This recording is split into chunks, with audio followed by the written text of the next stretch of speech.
Hello there, friends. I was asked to go ahead and do a video on how I personally apply my wraps. I have two that I tend to reference, so that's why I chose to go ahead and make a video. That way you guys won't get as overwhelmed, because obviously all of a sudden if you're getting two videos and a bunch of different tips and tricks, it can just be a little bit overwhelming when you're starting out here.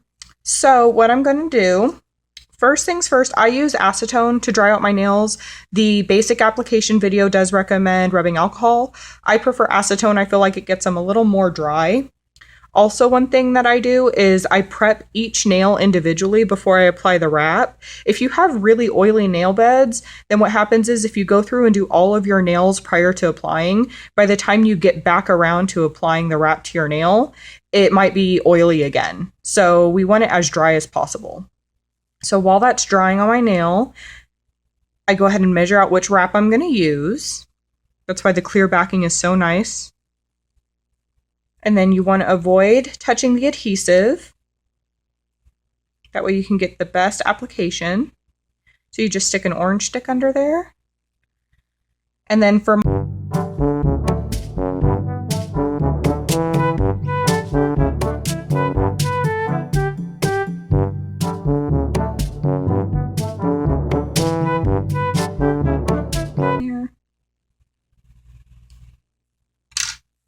okay.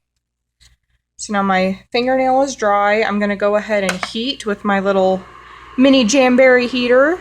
A blow dryer works too, so does a clothing straightening iron, any sort of heat source. You hold it on there for about 3 to 5 seconds. You'll see the jam just kind of give, just like that, and that's when you know it's done.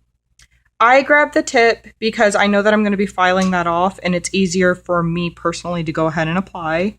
You want your nail to be at a flat surface. You want to get it close to the base. There you go. Then I take my rubber cuticle pusher and I get a really firm application at the base. I'm actually pushing the wrap under my cuticle. You don't want it to touch any skin. If it does, the wrap is just going to peel back up. I also really recommend a spoon cuticle pusher because we have little semi-invisible cuticles and it's really hard to get with just like an orange stick. So those are nice to really get everything. You can get them at Sally's or Rite Aid.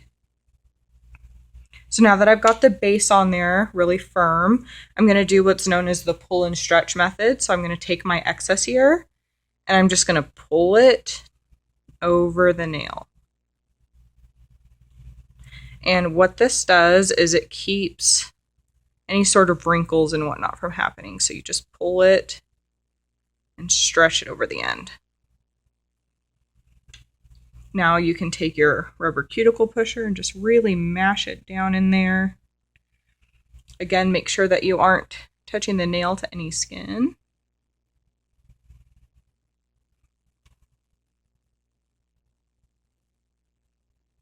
And a flat surface really helps.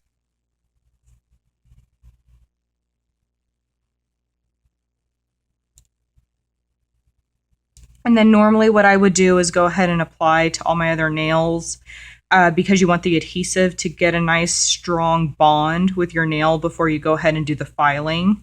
So you want it to kind of cool down.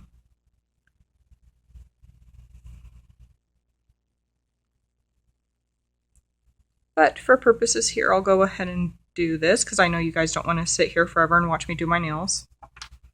So then what I do is I take a more coarse file and I do that for the 90-degree method. So I'm going to hold it straight down and file off that excess.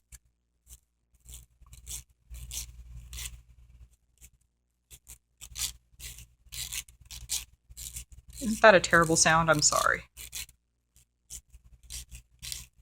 Y'all are probably getting the heebie-jeebies watching. So see, it just kind of files straight off there and you just pull that off. Looking great. No wrinkles, no bubbles. And then what I'm going to do is I'm going to take a more fine file. You can use a glass file. And I'm just going to go at a slight angle over my nail. You see that? And what that's going to do, it's going to reveal just the tip of the nail. And so if you use your nails as tools, which I know a lot of us do to open things, it's less likely that the wrap's going to catch under that and peel up. So you just reveal just a teeny bit of the nail. And you don't have to do this. A lot of people don't, and their nails turn out just great, but I am constantly trying to open things with mine, so. See, you can barely even tell. And then you want to apply that last bit of heat and pressure. So you can use your blow dryer, your mini heater, heat up the nail again. You can also use a straightening iron. You can take a spoon pusher and heat that up. Especially if you have wrinkles, that's a really good way to go in and fix those, because you can get this nice and hot and just work those out. Same with the straightening iron. But I'll go ahead and use my rubber pusher again. And if you do use a straightening iron, what you do, you turn on the iron for 3 to 5 seconds or just a little bit, right until you feel it start to get warm, and then turn it off. And then you go ahead and apply it to your nail.